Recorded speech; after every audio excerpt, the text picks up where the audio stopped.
One of the most effective things you can do to decrease your chronic pain, and I know this is going to sound mad, but it's journaling.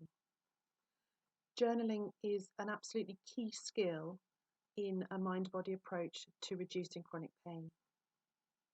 There are many different ways of doing it. There's not necessarily a right and a wrong way. You need to find the way that suits you. One of the easiest ways to start with journaling is to write an unsent letter.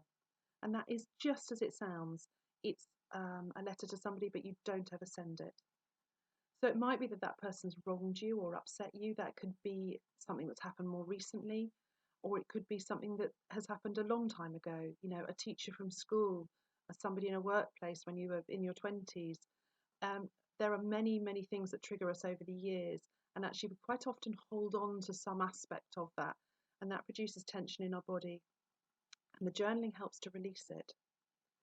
So, as I say, with an unsent letter, you can start off with "Dear so and so," and actually, what you need to do is not hold back. You need to tell them all your feelings, how you felt wronged, why you were upset. Get it all off your chest, offload it onto the piece of paper. What you may find with this is that actually you get to a certain point in the letter and it stops being a letter and it just goes into sort of more free writing. That's absolutely fine. There's no right or wrong way of doing it. The other thing too is don't worry about the punctuation, the spelling. Don't worry if you get halfway through a thought and the next thought tumbles in and you need to just write that down. Just get it all on the page until you feel like you've done enough and you've kind of cleared it. The beauty about journaling is that when we have a thought that's bothering us, quite often it goes round and round and round in our head, sometimes consciously, sometimes more in our subconscious. And the thing about journaling is that actually this makes it linear. So you don't write the same thought again and again and again.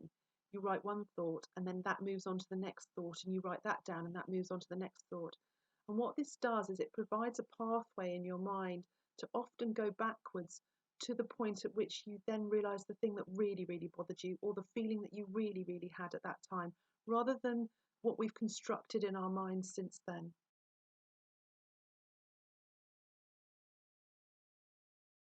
So another way to journal is to just free write. So literally start at the top of the page, just write and write and write and write and write. Again, there doesn't need to be any form particularly to it, just put it all on the paper.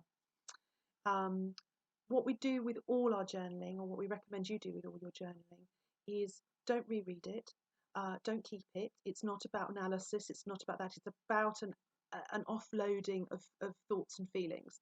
So we do recommend that when you finish writing, you destroy it in some way, either by burning it or shredding it. The other way you can do this so that you know that it's not going to be seen is actually to write over and over and over the same line again and again and again. And that means that it becomes sort of illegible.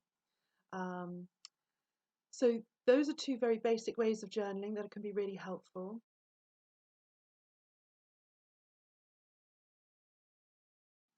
Sometimes it needs a little bit more structure, and actually it can be in the form of a sort of a rationalized type of journaling. So what you do is you take a piece of, say, A4 and you divide it down the page with a line, and you can write what your problem is in the left-hand column, and actually then you can use the right-hand column to kind of rationalize that, to sort of see, well, is there anything I can do about that? Is that worry valid in the sense of, can I do something, or do I just need to let it go?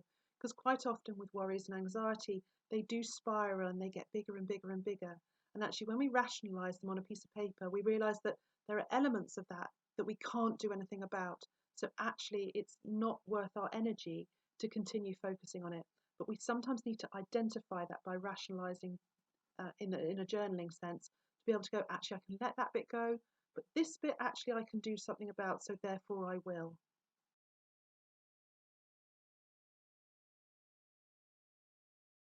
The same thing with worries, just even if not even by journaling, but if you have a worry that keeps buzzing around in your head, sometimes it's worth just writing that on a piece of paper. And then you've got the worry, and then you can go, can I do anything about this worry?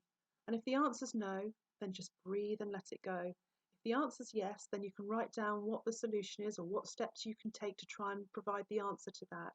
And that then means that it's out of your head and it's in a more practical sense to be able to deal with.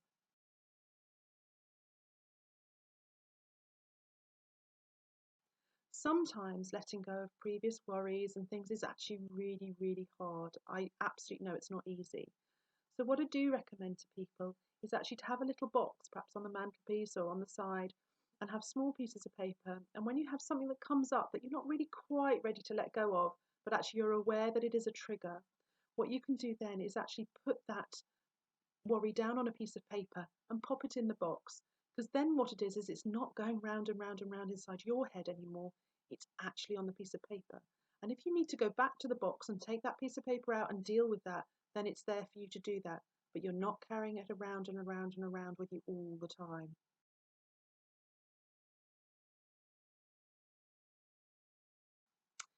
The other journaling that some people find very helpful is actually to have a dialogue with your inner child or your inner being, your mini me. And again, if you divide a piece of A4 paper down the middle from top to bottom, and you write your adult voice on one side and you label the other column with your inner child or inner voice, and you can just start by having a conversation, because quite often in the world we do the things we should do. We don't do the things that we really want to do. And that voice, then our inner child becomes quite, or our inner voice, our inner self becomes quite annoyed and quite aggravated and quite stressed. And that doesn't help the levels of tension in our body, and therefore it increases the pain. So essentially, sometimes if you actually just have a conversation with your inner voice, then sometimes some really revealing things come up. So in the left-hand column with your adult voice, just write down, well, what the question is, and just then listen to what the first answer that pops into your head is. So if you kind of then write that down in the right-hand column, then it leads on to the next question that your adult voice takes or your adult self takes. And you can go on down the list with having a conversation with your inner child. And it's really quite revealing sometimes about what it is that, well, your inner you is really annoyed about. And that's quite useful for clearing things. We hope that you find journaling helpful. I know it seems like quite a long stretch to know how you can go from journaling to being pain-free, but I highly, highly recommend it.